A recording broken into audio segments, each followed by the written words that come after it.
Hello and welcome back to Everywhere Helper. In the last video, we talked about the hydraulic system, its basics, and I told you about the tank pump control valve. And today, we are going to continue the same session, and I will try to tell you as early as possible, means as quick as I can. So, let's move on to the topic. The topic is main control valve.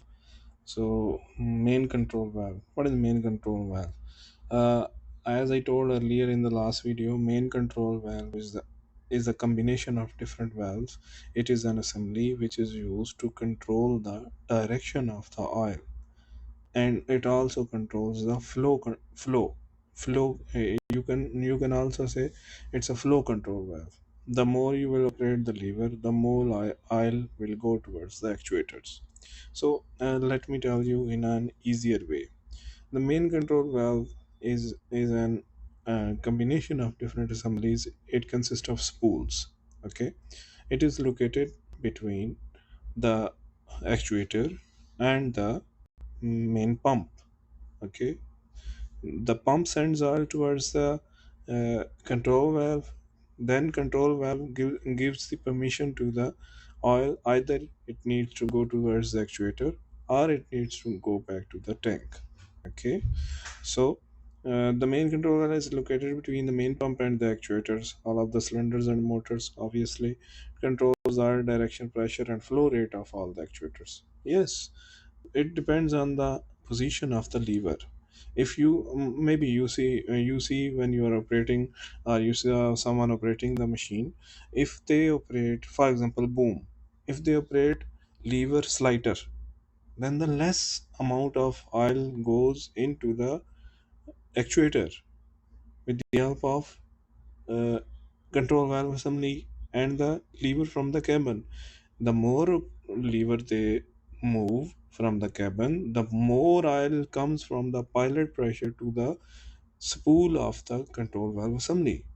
So, in this way, it operates more. If it operates more, it means the oil from the main pump, which is coming directly from the main pump towards the control valve, will go towards the actuator. So that's how we control the speed of the actuator.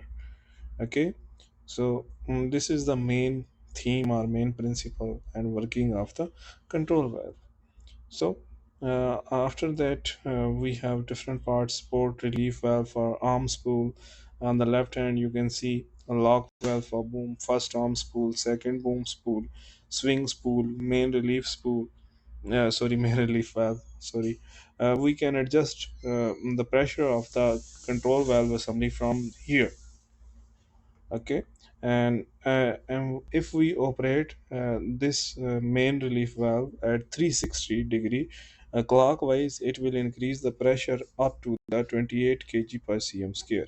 And if we rotate it anti-clockwise, and again 360 degree means one circle, then it will decreases the pressure of the main pump to the 28 degree centi at 28 kg per cm square. Okay, straight travel valve, obviously when we operate to both of the travel motors and any of the work equipment, it divides the oil. If it divides the oil, the one of the travel motor will get the lower speed. We don't want one of the motor to get the lower speed. So that's the valve which gives equal oil to the both motors. Okay, left travel spool, right travel spool. Okay, you can see from the arrow. Port relief valve for option spool means if you have some sort of service or some of other attachment rather than bucket, then you can take additional oil from here. Okay, log valve for boom and option spool, first boom spool, and the bucket spool. Okay, here you can see the all of the ports.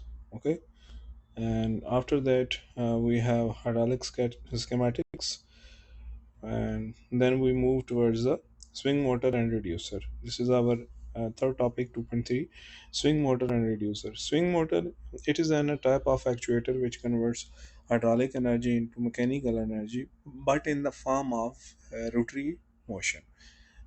What is actuator? Actuator is a device which converts hydraulic energy into mechanical energy. Now, it is divided into two parts. The first part is first type is linear type actuator, and the second type is rotary type actuators.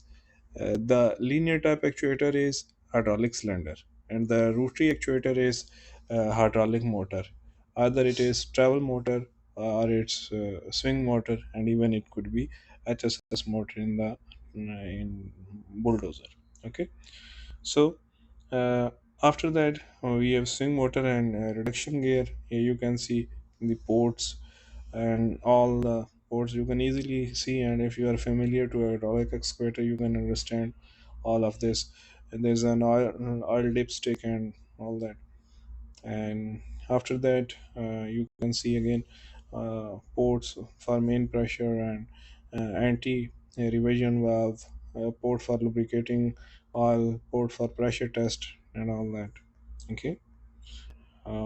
Here's the circuit. There are many circuits in this. I'm not gonna explain them because it will take a lot of the time. So after that we have travel motor.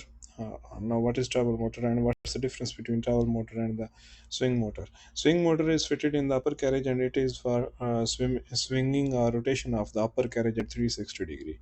Means you see the upper carriage swings at 360 degree to control the whole movement of the machine. Okay. If the upper carriage moves, because the work equipment is fitted in the upper carriage, you can work wherever you want at 360 degree, right? And what is the function of travel motor? Travel motor is fitted in undercarriage. Okay, there are two separate motors on each side, one on the left side and one on the right side, and they gives drive to the sprocket, and sprocket drives the track chain. Both of these motors, travel motors and one of the swing motor, all three motors are always fitted with the final drives, and their final drives mostly they are known as reducers. Okay, because they reduce the speed and increases the torque. This is about the travel motor. The travel motor is operated with the help of the pedal or the sticks which are in front of you when you sit in an excavator. All right.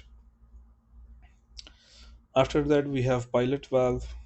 Pilot valve. The pilot valve, I already told you, it's similar to PPC valve, uh, pressure proportional control valve. This pilot valve control used to control implement speeds and operation.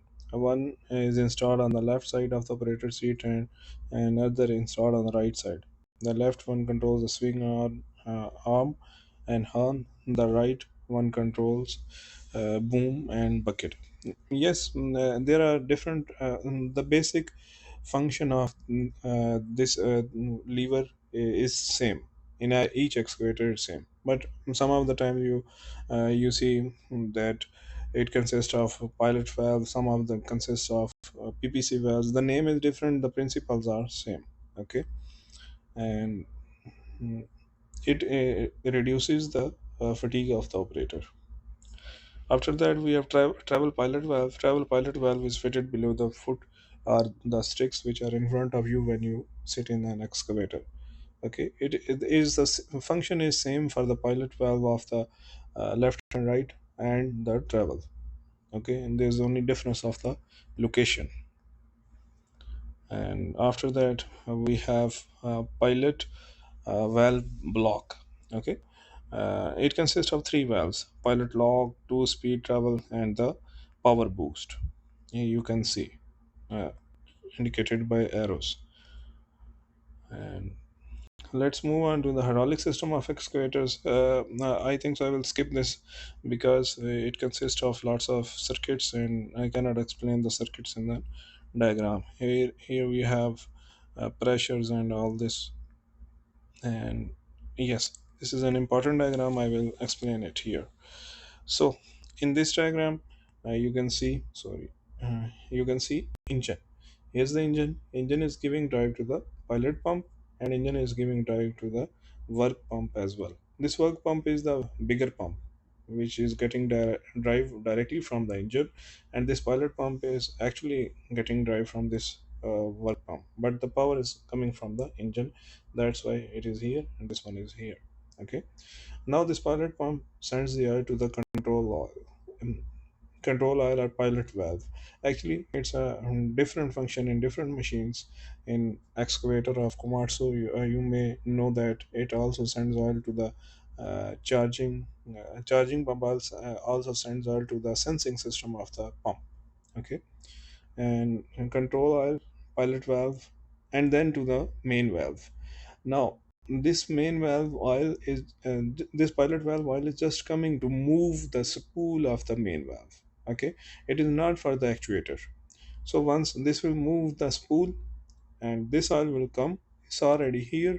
It will go to the actuator. Here you can see. Yes, here you can see it's a cylinder. This oil will go to the cylinder. This oil will only this is an actually an actuating pressure. This actuating pressure will operate the relevant spool of the main valve. Okay, and after that we have rotary actuator as well.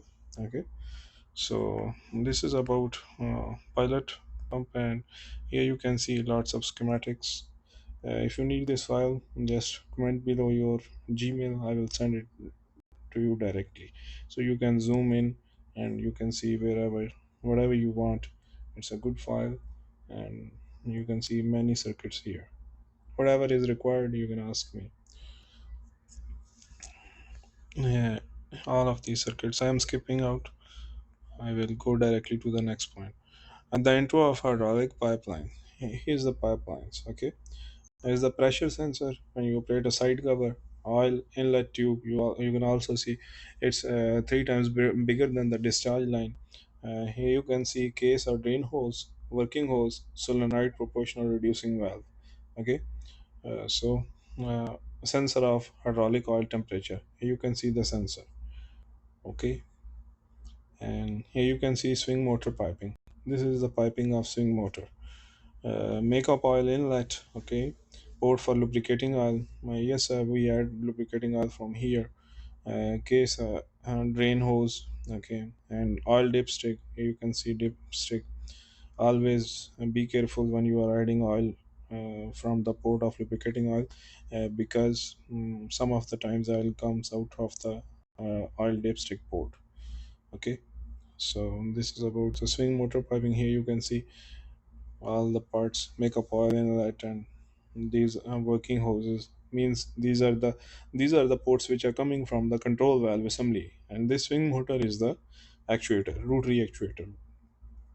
So oil will come from one port and it will return back towards the other port after working. Okay, here's the pilot hydraulic pipeline.